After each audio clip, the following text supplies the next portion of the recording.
I never saw myself as a homeless person.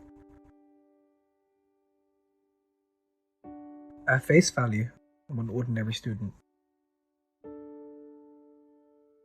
I'd buy my food and snacks like any ordinary person would.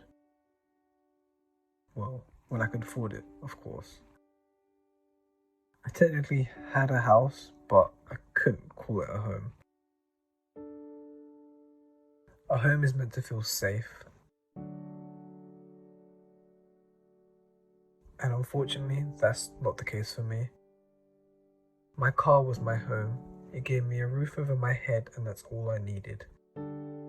This was my sanctuary, my place where I could hide the fact I was struggling. I'm not putting up with this anymore. Putting up with what? I can't talk to people. I am out of here. Oh, come on. What? But after hiding for so long, I realized it wasn't worth living in constant fear. That's not living. Even if my exterior didn't show the typical homeless stereotype, I couldn't deny I needed help. I was recommended to go to Emmanuel House for financial advice and help on my situation. I also found people in similar situations to me.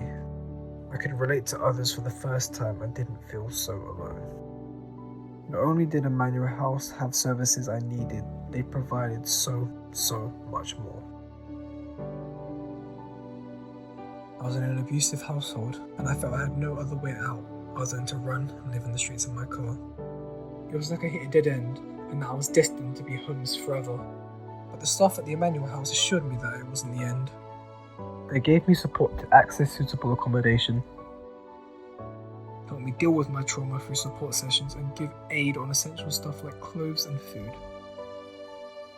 I knew that this wasn't the end for me, but rather a beginning for a greater version of me. It's important to note that regardless of people's backgrounds, anyone can end up homeless. Even a student like me ended up in this situation, but once I started getting help, things started falling into place, you know? I wasn't afraid of what others thought of me anymore. I embraced my past and looked to the future. Knowing there were other people out there in similar scenarios as me was very comforting.